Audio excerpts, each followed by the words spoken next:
Is there space at all as human beings, equal citizens in this Hindu Rashtra which is coming into existence? No, it's a given. One of the worst hate speech sort of offenders at that time was Sadhvi Ritamra, and they had mics blaring her speeches at every street corner. She gets Padma Bhushan. It's not a problem of offensive speech, or it's not a problem of law and order. I think it's basically a problem of discrimination. Criminal justice system is being colored by this whole phenomena of speech. This idea that there's a violence or intolerance is new. No, the upper caste status has always been built on this very premise that there is somebody to hate, to oppress, to be intolerant towards. One of the other things that hate speech does is that it causes a democratic deficit to the targeted community. The targeted community is pushed out of social, political spaces, economic spaces. A significant segment of this country does not have rights. I mean, if I can lynch you and I can call for your genocide, and I get a high party position next, a few months later, then clearly I don't count for anything.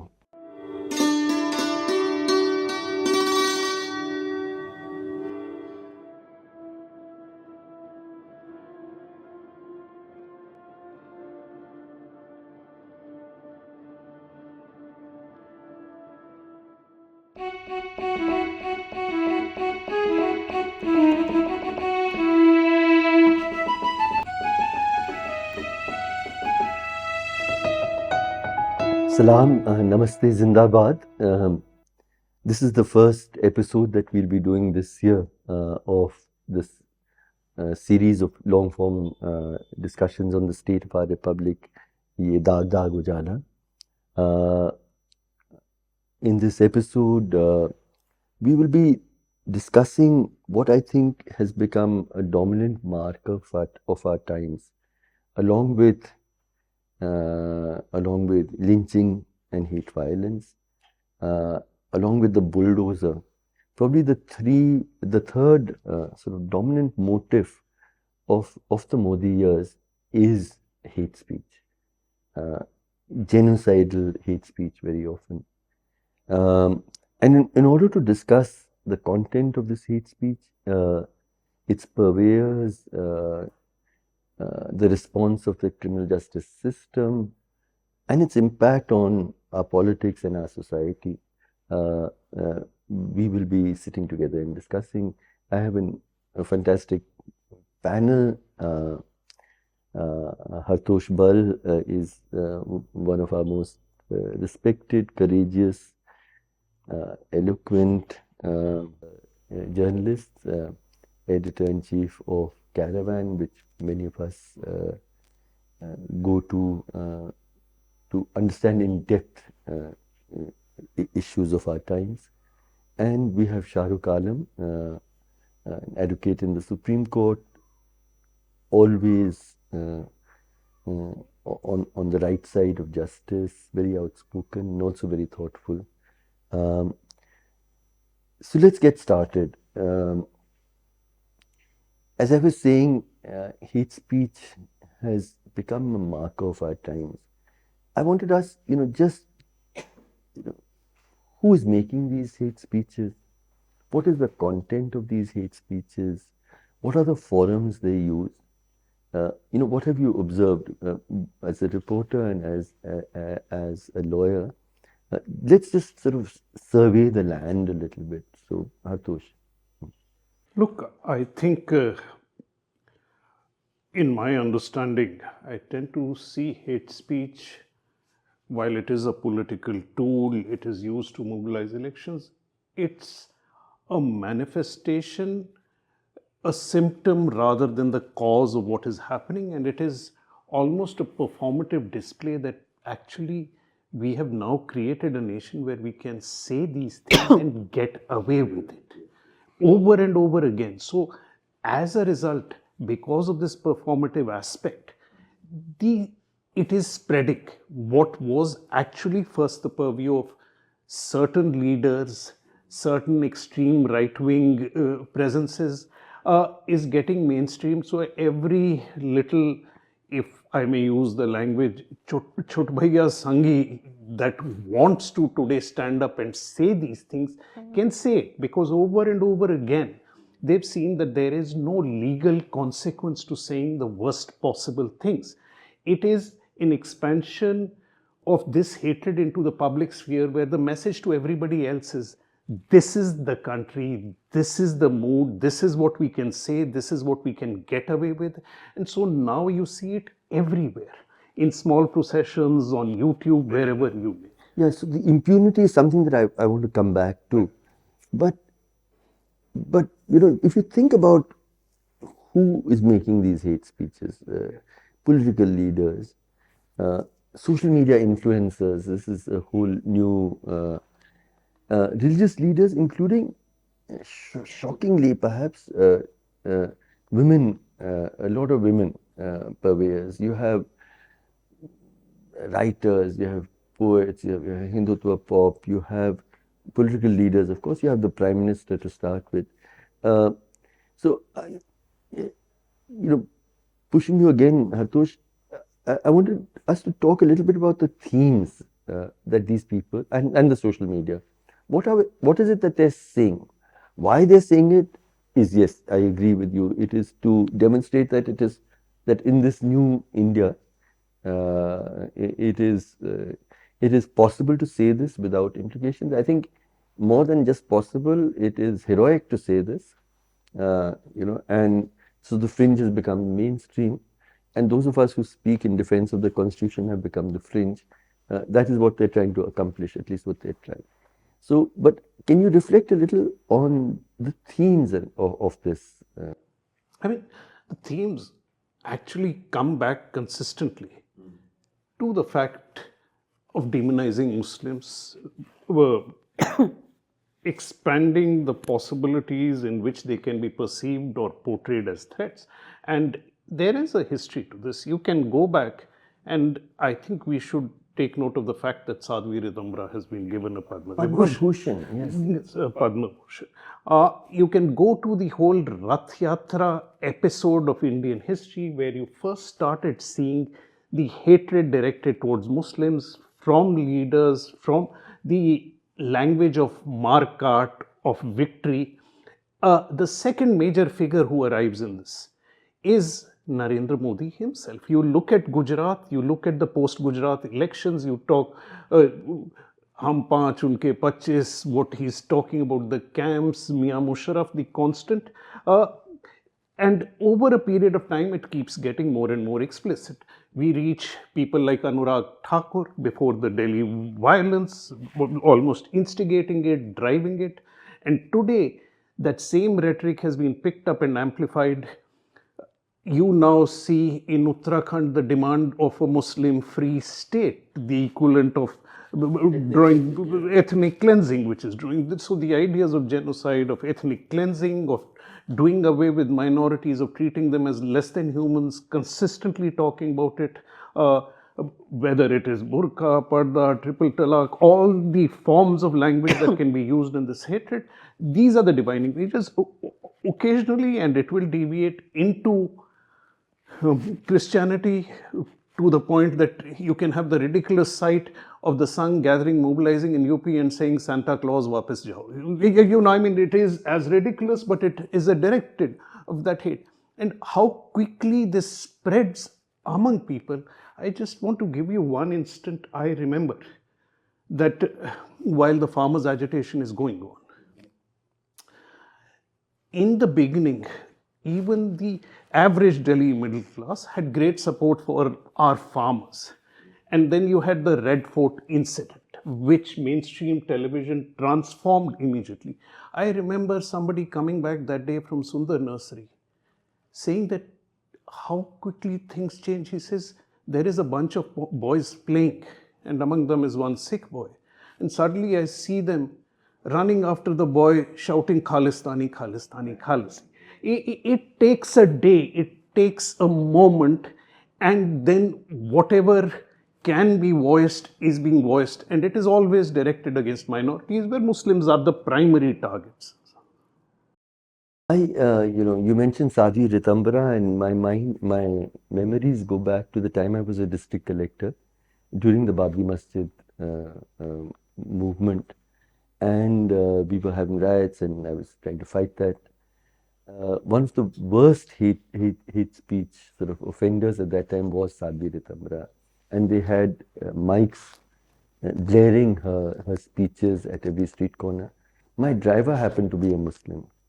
And I remember whenever we drive past and I would hear the blaring of Sadhvi Ritambara, I would look at my driver. I always just sit in front, and my eyes would sort of lower in shame, and she gets the Padma Shri.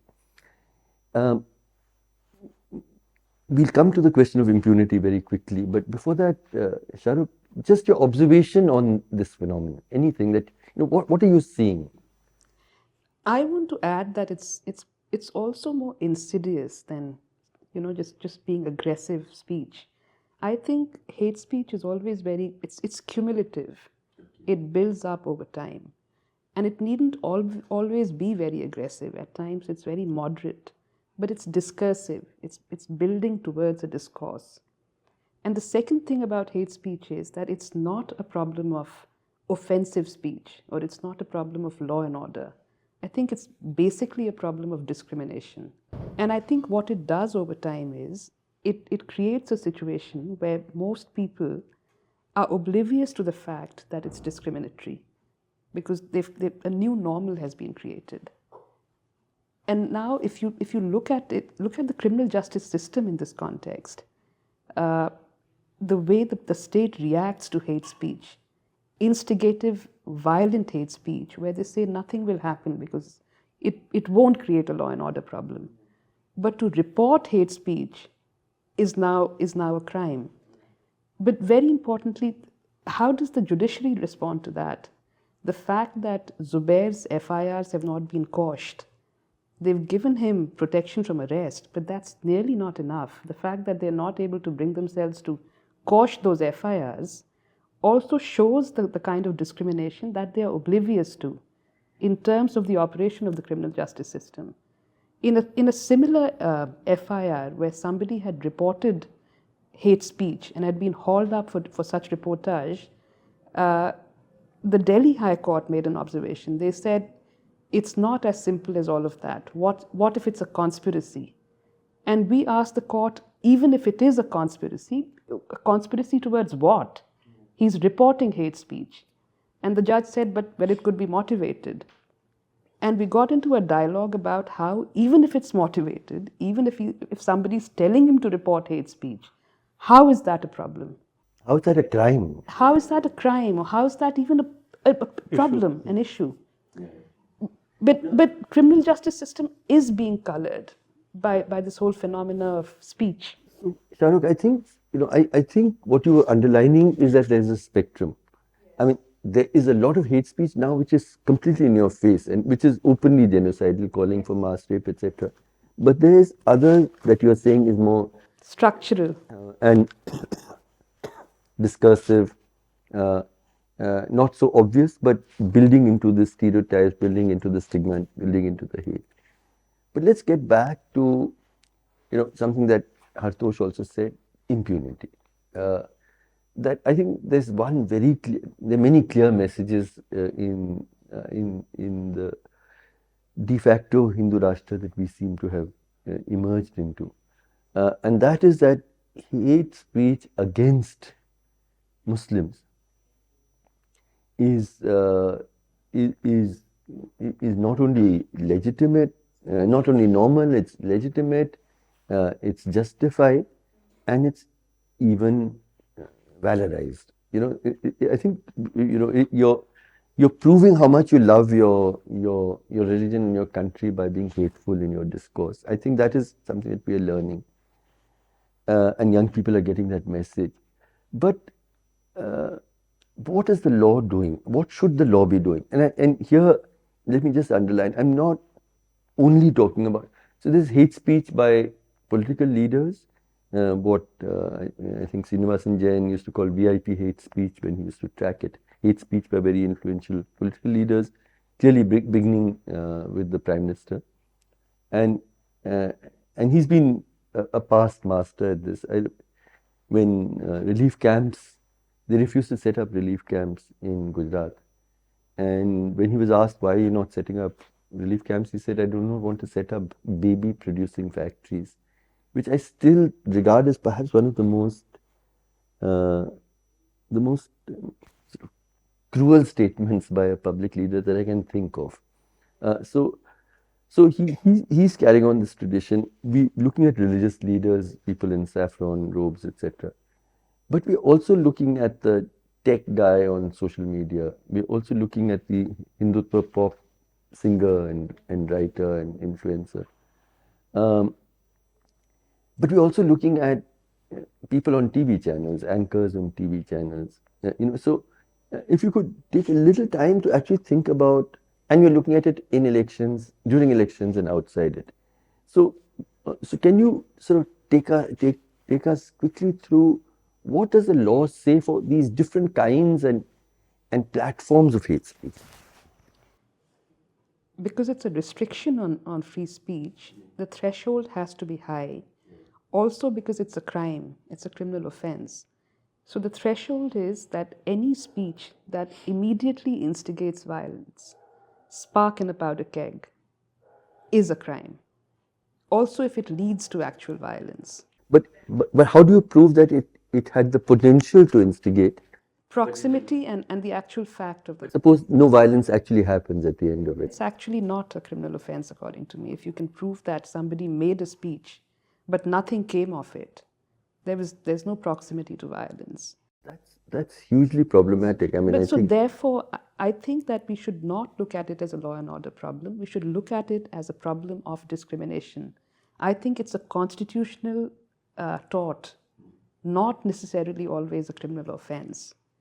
You can't always make something a crime, but it can still be a constitutional tort.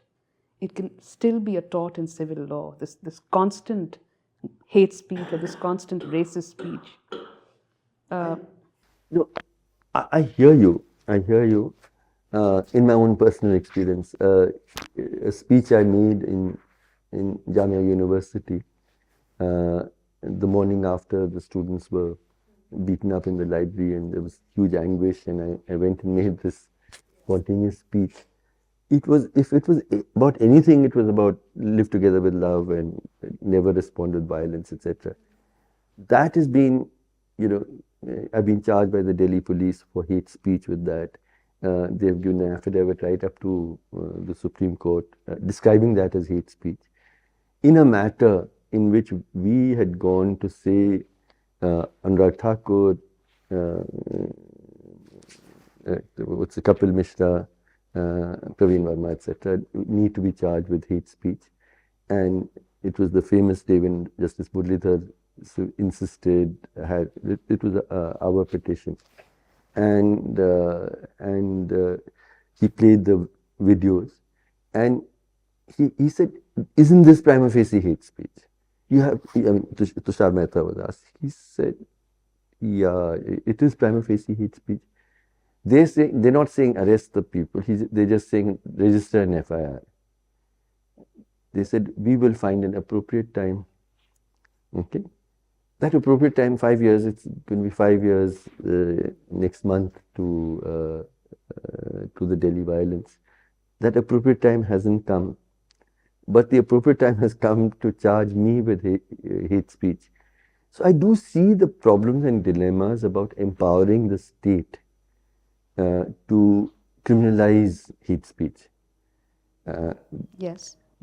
And yet, I cannot be a hate speech fundamentalist, a free speech fundamentalist, because you see the consequences on people's hearts and minds of this kind of hate speech, which is humiliating, which is derogatory, which is intimidating.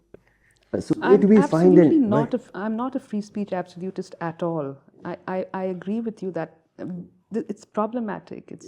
It causes structural issues, but I'm just suggesting that perhaps we need to look at different areas of law to respond to the problem of hate speech. But it should not be criminal. It should be in could the be nature criminal, of but it could a also be tort. a constitutional tort. Yeah, so can you explain what is a constitutional tort and how is it different from a criminal action? I mean, just for our viewers. So a constitutional tort is something that is in breach of a constitutional or fundamental right. The state is also responsible for such a breach, as is the person who's making it. And I say tort because I'm thinking in terms of civil damages, some kind of compensation, either monetary or structural, and there are jurisdictions that are experimenting with this as a Can you give us some international examples where this has happened? Right? South Africa. South Africa. South Africa, some Latin American countries are experimenting with it. And you feel that will be more effective? I think it's more structural a response. It's not a one-off response. It's not an FIR. It's not a criminal investigation. It's not jail time. It's more Shahrukh, comprehensive. it's the same dilemma of empowering the state, which is responsible for nurturing and even instigating hate speech. It doesn't empower the state. It questions the lack of state alacrity in responding to a So problem. it's not the state which initiates this action. No, it's civil society and it's the judiciary. It's the constitution that is telling the state that you're lacking here. You need to do something. Hartosh, to the same questions, both of this norm of impunity, and that's where you started, but also this free speech, hate speech dilemma. How do you look at these? Well, when I was talking of impunity, it's just not criminal or legal impunity. I mean, because I think the legal system has got into a quagmire where we actually don't know what is happening. As you said, you can be charged with hate speech. Umar Khalid can be put in jail. Anurag Thakur is not charged. We can have a story pulled down where the army has tortured Indian civilians to death. And there is no free speech restriction there. The government uses certain strange laws. And that is not a problem. But hate speech can go on as. And so, in that sense, I don't know. I think it is up to Shahrukh, lawyers, others who can better find ways of engaging with the legal process. I am today lost with what is happening. It is almost as if the hope of getting sanity out of this process is no longer exists. When I talk of impunity, it is. If I can just interrupt this, in our work in the Karwan and Mohabbat, we are trying to follow up lynching cases across the country, some 100 cases. The possibility of justice is so remote. There can be no doubt that it's a criminal offense and justice must happen. Somebody has been beaten to death, their video, etc. So we're seeing impunity has almost become the norm with regard to hate violence. It's also become the norm with regard to hate speech. If I'm the victim, either directly or vicariously, of this hate speech and hate violence, where do I look? What does the country look like to me? I mean, it's a question that I think is today so strongly upfront. I mean, if it is even minorities which are not directly on the target. I mean, I'm not a believer, but I'm obviously identified as a Sikh where I go, and I am of Sikh origin. That as a minority, is there space at all as human beings, equal citizens in this Hindu Rashtra which is coming into existence? No, it's a given. And when somebody of Sikh origin can feel like this, I mean, it makes us believe what a Muslim in day-to-day life thinks, what a Christian feels. And this impunity didn't begin with the legal system. It began in drawing rooms as power was coming to the Hindu right, that people who would not voice thoughts that may have existed, it doesn't matter where they existed, but the space for voicing those slowly expanded. It first expanded from drawing rooms, it went to your neighborhoods, till it has embraced the entire country on WhatsApp, RWAs, everybody is indulging in it. It is a sign of your own little power, your ability to bully people, push them back. And in this day to day living, what is being created is clearly a two-tier country, which only a certain section of people have power, and they feel that they have the right to do what they want. Only set of people have both power and rights. And I think it's important to say that what it is also proving is that a significant segment of this country does not have rights. I mean, if I can lynch you and I can call for your genocide, and I get a high party position next, a few months later, then clearly I don't count for anything, as somebody who's the target of this. So I want to move now into why has hate speech grown into this kind of tsunami in these last 10 years. And I'll talk separately, firstly, about its electoral advantages, and secondly, to social media profits, because I think we need to look at both. But firstly, about hate speech during elections. I think in the 2024 elections, as it became probably clearer through the intelligence reports, I presume, that things were not going so well for the BJP. The Prime Minister descended to his Gujarat levels, but I think he went a little even deeper. I mean, even in Gujarat, he didn't say some things as bizarre as Mangal Sutra and those kinds of things. So, and then we saw two state elections. In Jharkhand, the message was that, we've seen the videos where you're being told that Muslim men will come and marry the women and will throw you out of the home and so on. Maharashtra saw a systematic campaign that actually went on for 2 years, district after district, with the kind of hate speech that happened. We've tried to do a record of it and we'll be publishing it. I mean, you just watch it, and so we interpret the Maharashtra election results. I mean, commentators have said it was Adani money, it was misuse of EVMs, it was the misuse of the bureaucratic establishment. I don't see enough analysis of it was the harvest of hate. So we're seeing this, and now the Delhi elections, as we speak, as we are recording this, the Delhi elections are still a few days away. I had feared that the Delhi elections would see an explosion of hate speech, because they started off with all this question of Bangladeshi, etc. We saw the Aam Aadmi Party, far from confronting them, trying to compete with them in this Bangladeshi Muslim discourse. But something happened. Something happened, and they seem to be pulling back from that discourse. So I think we're seeing an interesting, worrying but confusing and maybe slightly hopeful picture, where the assumption that sort of feverish hate is a surefire way of winning elections. Is that assumption what is driving hate speech, and is that assumption being borne out by experience? Hartosh, you do a lot of reporting, so it's a difficult and long question. Sure. Take your time. And see, the problem in trying to see cause and effect in electoral terms, it's very difficult to untie one strand, perhaps several of these things. Even with the hate speech issue in Maharashtra, we'd have to ask the question why it did not work in the national elections and why it worked in the state elections, in the sense that why not in Jharkhand? Why not in Jharkhand? So, and these are not easy questions to answer.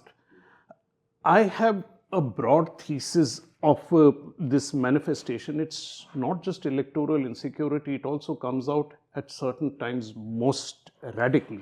And it is born out of my understanding of the rise of what I call upper caste Hindutva in this sense. That the dominance of the upper caste in Indian society has been built over a millennia of hatred and intolerance directed downwards in society. And huge violence. I mean, Huge we're violence. terribly violent society in So that. this idea that there's a violence or intolerance is new. No, the upper caste status has always been built on this very premise that there is somebody to hate, to oppress, to be intolerant towards. And also towards women, I think, and also towards women. Absolutely.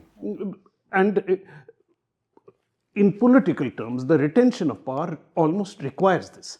And when you see in the 80s or 90s, because one of the great achievements of the Indian Constitution, imperfect though it was, that in 50 to 60 years more had been done for social emancipation and equality than has happened in a millennia before that. So you're suddenly seeing the riders of the Kashirams, you're seeing the OBC movement, you're seeing Mander.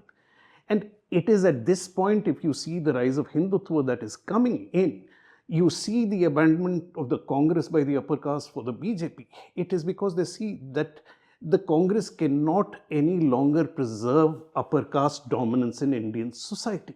The oppression and hatred directed outwards rather than inwards in this construct ensures that the turmoil from below cannot happen.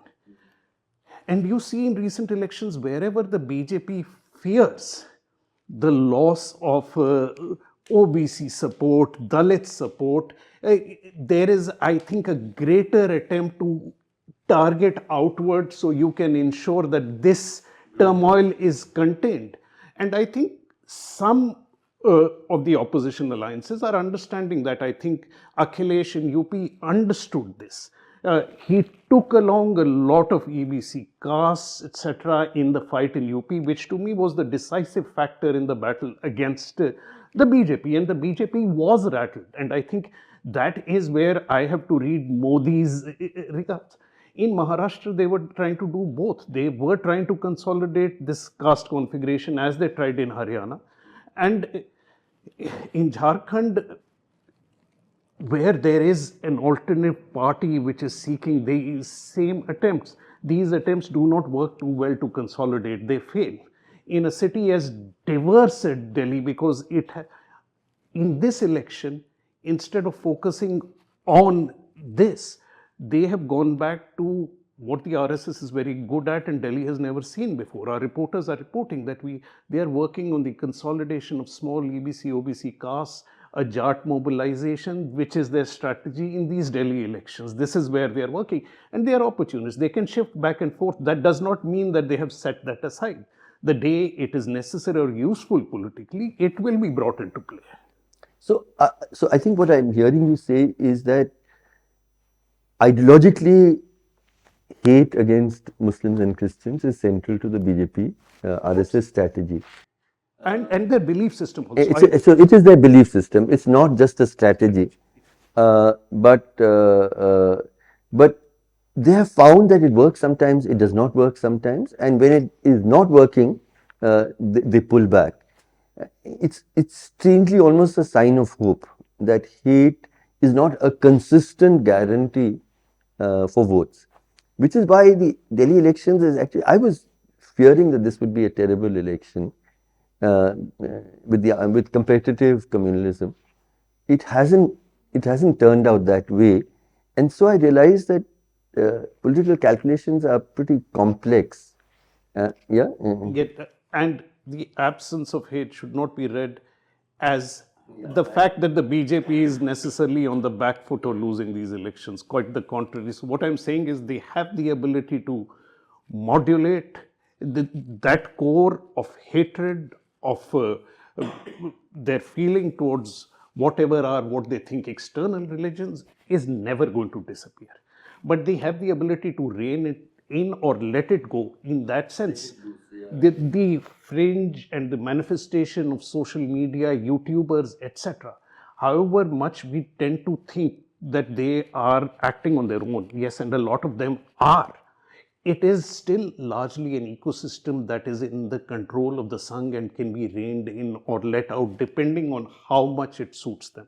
So while I think we should not make the mistake of thinking that the fringe is something that has gone out of their control, it suddenly at certain times stops making the noise. If it was the fringe, it should be at a consistent level all the time. No, they're not fringe at all. I mean, it's very much, I mean, this idea that somebody is moderate and somebody is sort of hardline and somebody is fringe is totally, I mean, there are different voices that are used.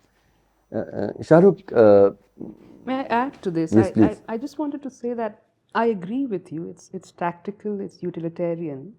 But I think that the damage that hate speech has done to the constitutional order has been linear, it's been progressive. It's not been pulled back at all.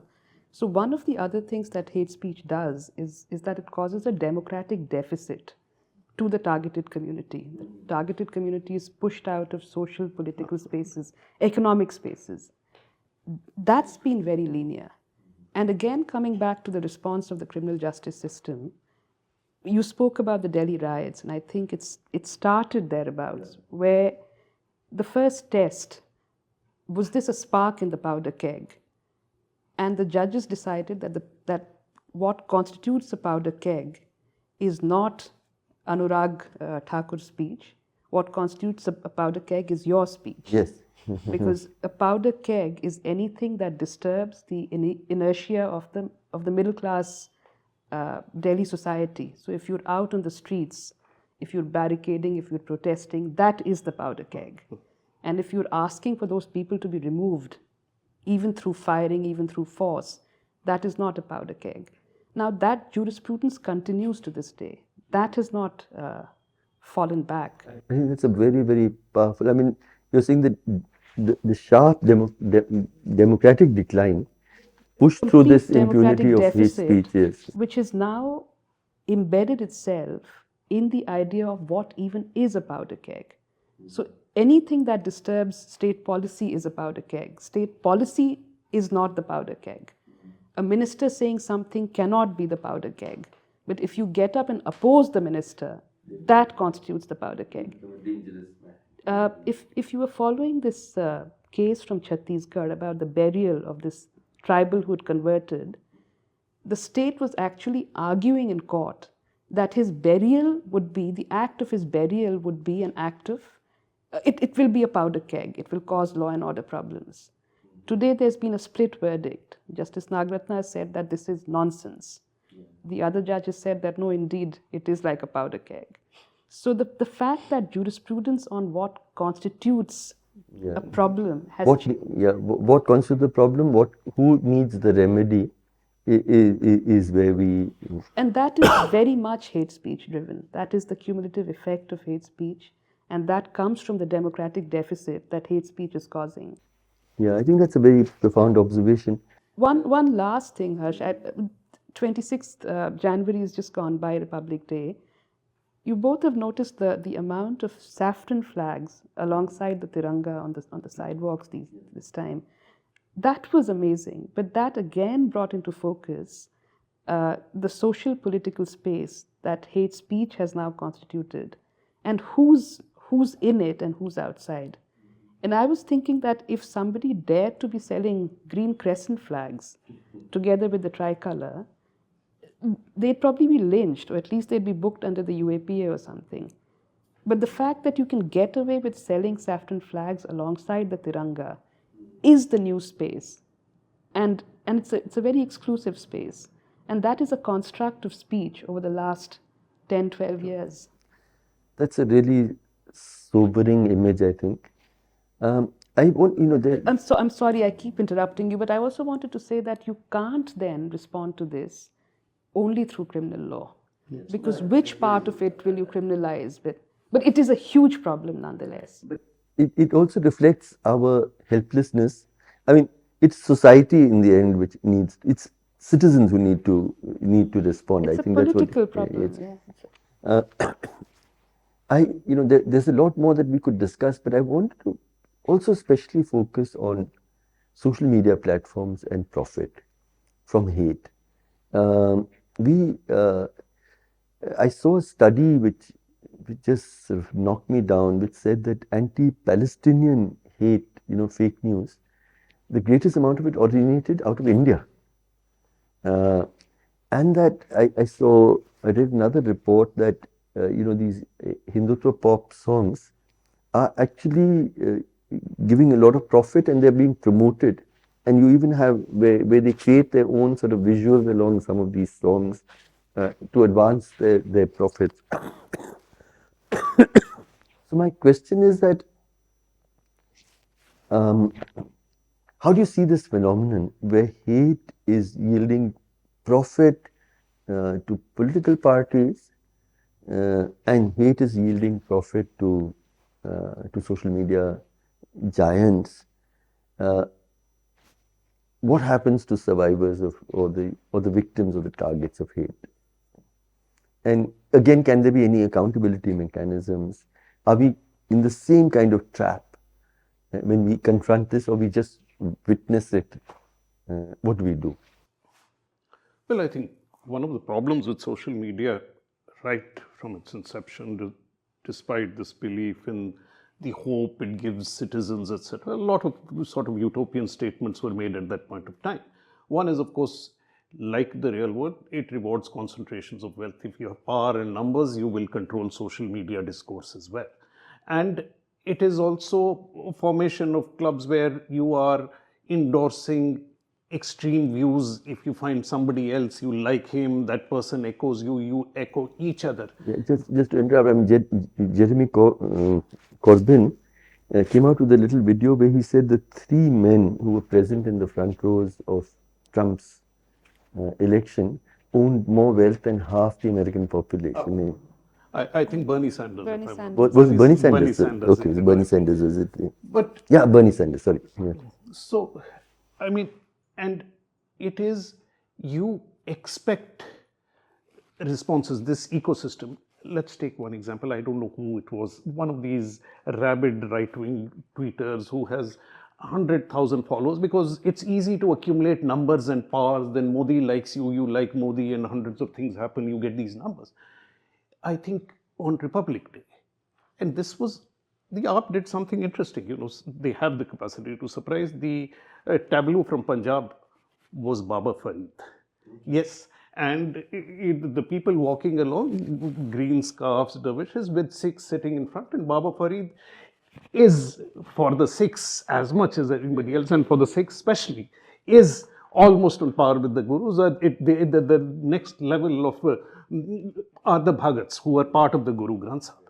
And so here is the statement, this right wing is going ballistic. What is happening to Punjab? Is this the image they want to present? This is where Punjab is going to go. Punjab has always been like this.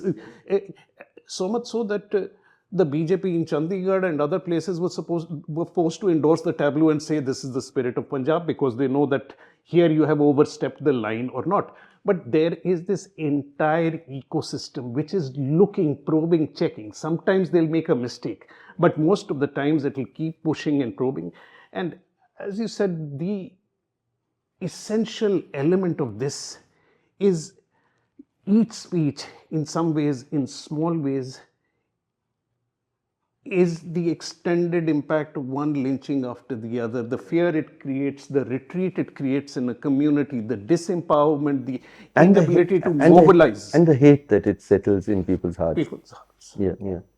So, Shahrukh, I mean, again, coming back to the law, and we keep talking about how difficult it is.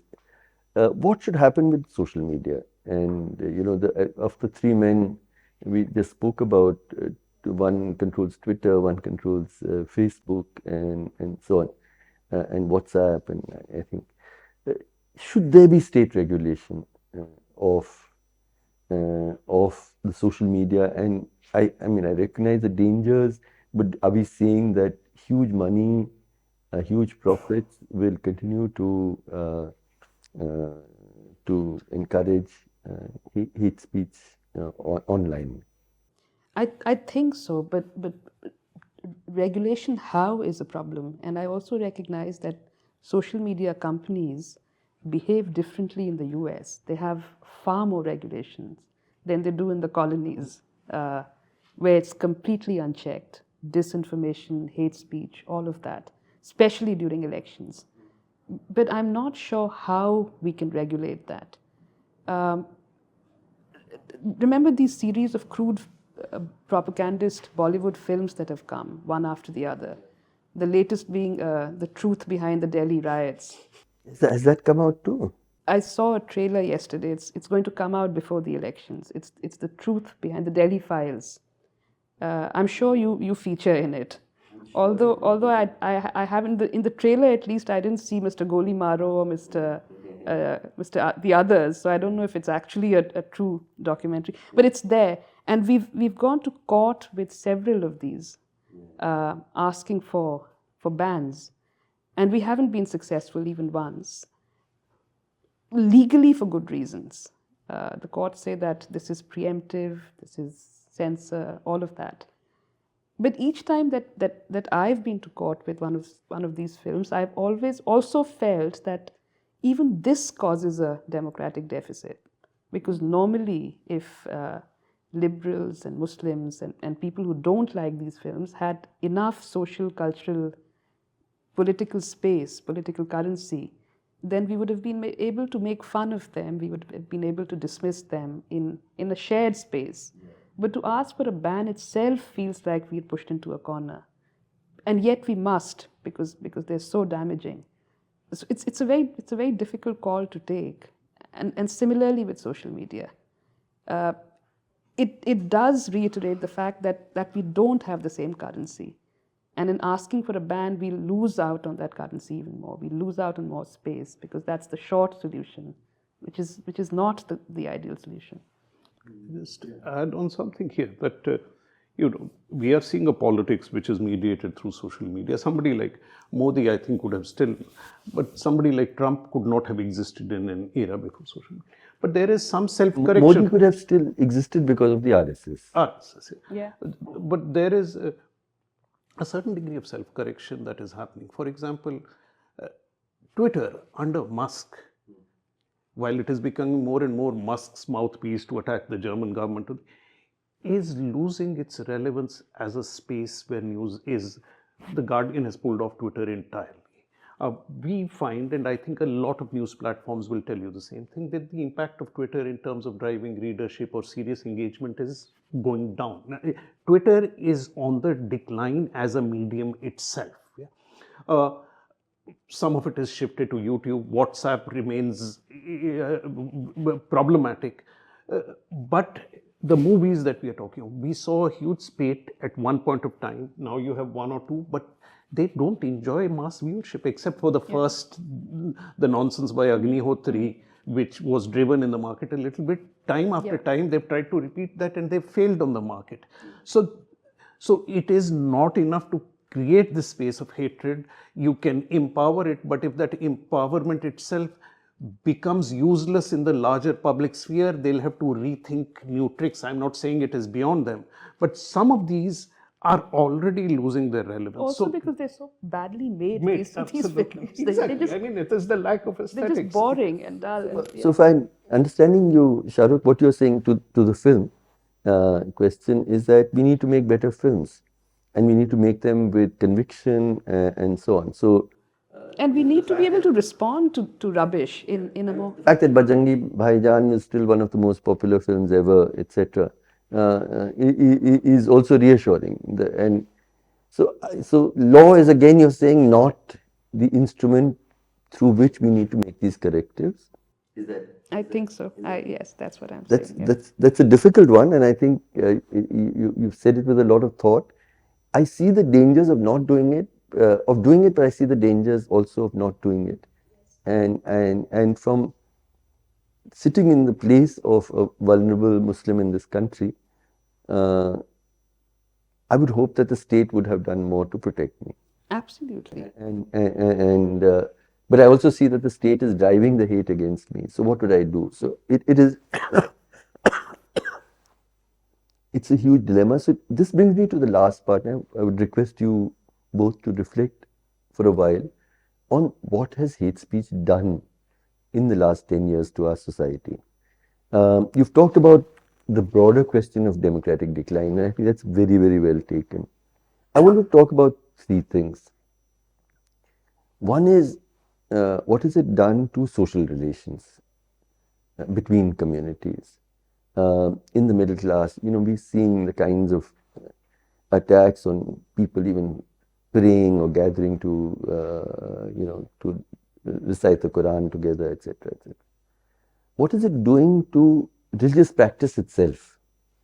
How we are becoming more and more defensive about. I mean, the Gurgaon story is extraordinary. That you had three mosques when it was a tiny kasbah. It exploded with people, and many of the migrants were Muslim. They had no other place to pray, so they would gather in parks. There were 108 places, and they made a whole campaign against it. It got reduced and reduced to 30 and 20, and now even those are shrinking away. People are offering their own spaces. The Gurdwaras offered their spaces, but even those were attacked and so on. So religious practice itself has become dangerous, and I just wrote a piece in a column that I write, which is where prayer has become a crime. And I was noticing that when I looked carefully at the research, that in the majority of the cases, they actually being if I'm performing namaz or offering namaz in a hospital or somewhere else or something, I'm being charged for creating hatred. So it's become criminalized, and you're being charged, not the people who strike you down. So that's the second part. What is it doing to social raising? What is it doing to my religious freedom to practice my faith, which the Constitution guaranteed? And finally, what is it really?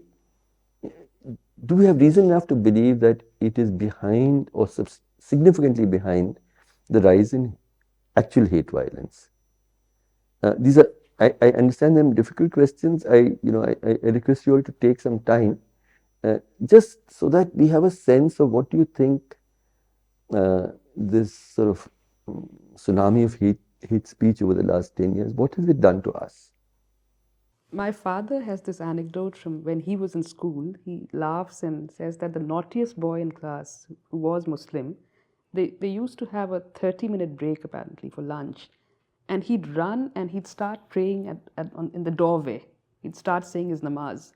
And the largely Hindu class would not be able to walk past. And they'd waste their 30 minutes of lunchtime waiting for him to finish. And he'd deliberately not. But nobody would cross him. People would get annoyed, people would grumble, people would go complain to the headmaster, but nobody would cross him. But the respect was non-negotiable. Respect and together with the annoyance, but nobody would cross somebody while The respect for religious faith, yes, I think, yes. was there. And I remember even in train journeys, if somebody was saying the namaz, people would sort of move away, people would make space. And remain respectfully silent while the person yes, offers or the during an prayers. azan or something. And now for that to distorted itself into some kind of anger and some kind of trigger for most people, I think that is an effect of the cumulative effect of constant hate speech. I've said this before to you. When I was growing up, there were sometimes these chance remarks about who do you support in a cricket match? Do you support Pakistan? Blah blah, indicating that you don't belong. You've never belonged here. And I again think that it's an accumulation of that same sentiment that has now resulted in Devbhoomi, Uttarakhand, wanting to be Muslim Mukt, because you don't belong. How do you not only don't belong, you are actually an a stain, imposter, a marauder, a yes. stain on the purity of that land. Yeah. An invader and a threat to Hindu women and to Hindu livelihoods and to Hindu land and resources. But the larger question for me is, how do we respond to this accumulation of, or to a discursive problem? And I've wanted to ask you, even without the distortions, even as somebody who's an administrator, just being practical about an incident, would you escalate something if you think that it will not constitute a law and order problem? Because a lot of times honest policemen say to me that if we register an FIR, it'll escalate. He's come, he said something. There will not be a law and order problem because the Muslims are not in a position to respond violently to the worst provocations. Yeah, That I'm being cynical and sarcastic about, but no, but let it go. that's a long Let it- conversation. In all the years that I handled riots, etc., at least in violence, I was completely did exactly what I felt was right. I arrested the leaders of rioting mobs, charged them with 302, etc.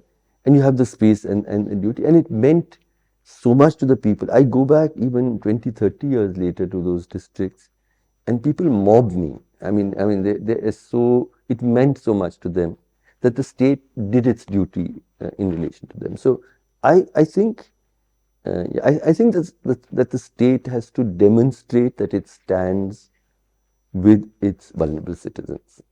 Whether you use the law in one way or the other is a matter of detail, but the state has to be unambiguously in support of, in solidarity with its vulnerable minorities. I mean, that's really a lesson, and because I've seen it, I've tried to practice it. I know how much difference it makes when you see.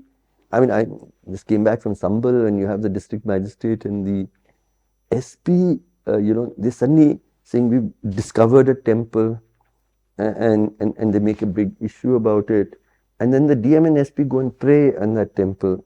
I mean, what kind of project do you feel? It was the constitution that you Even in the swore allegiance Chhattisgarh to. burial case, the Supreme Court has named the SP and said that SP said that the burial will cause a law and order problem. Burial will be a powder keg. So I think that what we expect from our civil administrators is definitely that they have to stand in open solidarity, in conscious, emphatic solidarity with the vulnerable citizens. The detail of what law you will use and not use, I think we can debate. Yeah. Yes. But I think that what we're seeing is as you're seeing a situation of such decline in even the sort of relative courtesy of giving people religious freedom. The the the anecdote that you told was an interesting one, and it sort of symbolizes the fact that we live together, but we must respect each other's religious freedoms. I think that has declined a huge deal. It's reinforced stigma and so on. So, Hartosh, we'll give you the last word, and adding to what its social consequences are, and I repeat on social relations, on religious freedom, on instigation to violence. What should we, the people of India, be doing?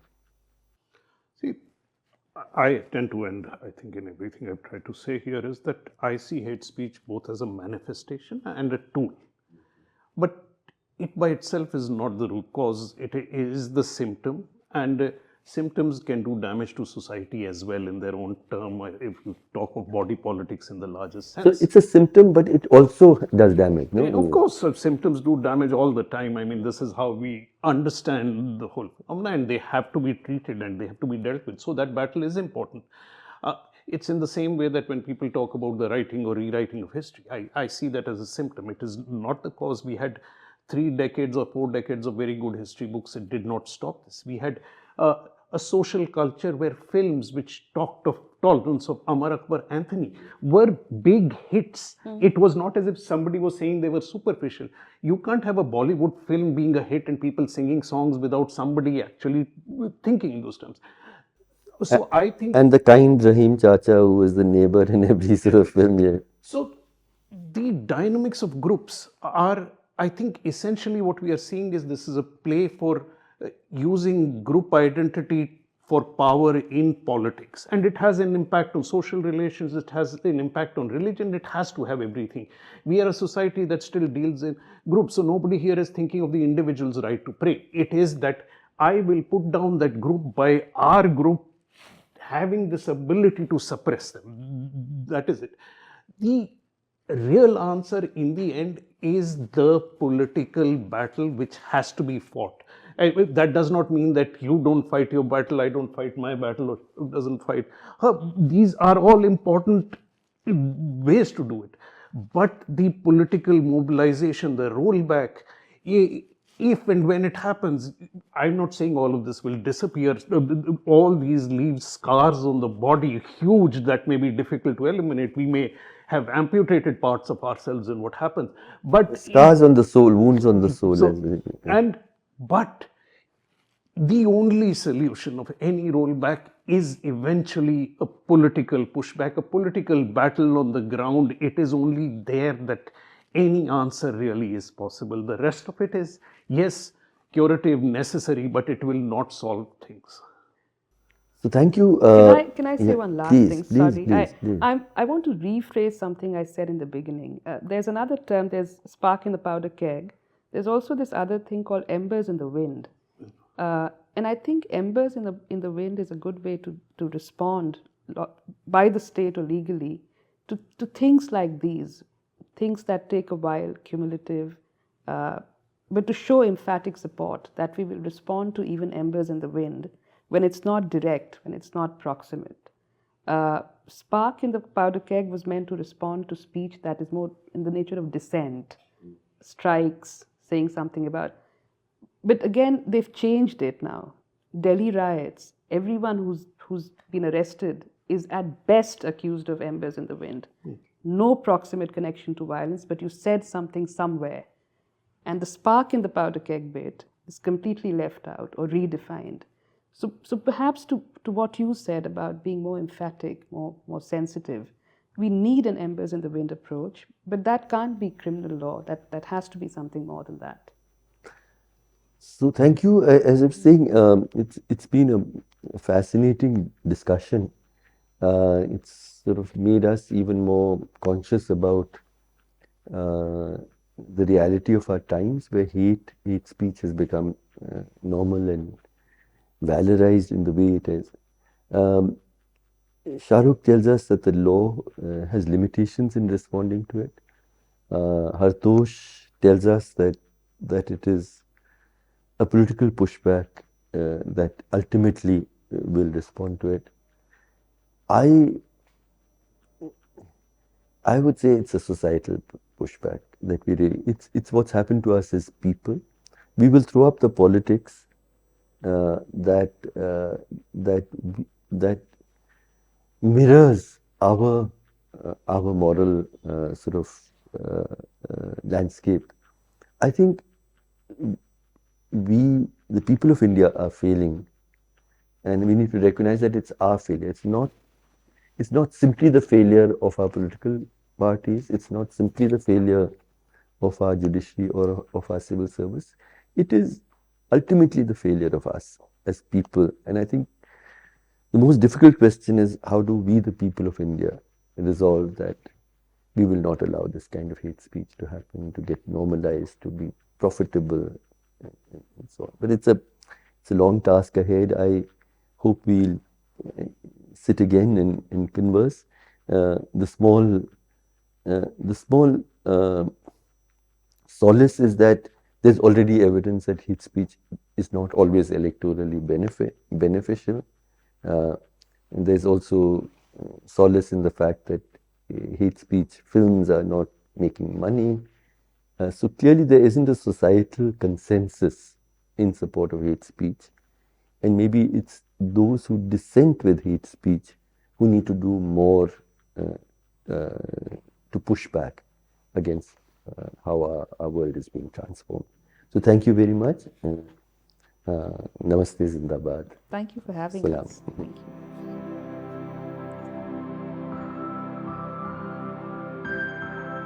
ये दाग दाग उजाला, ये शब गजीदा सहर, वो इंतजार था जिसका, ये वो सहर तो नहीं।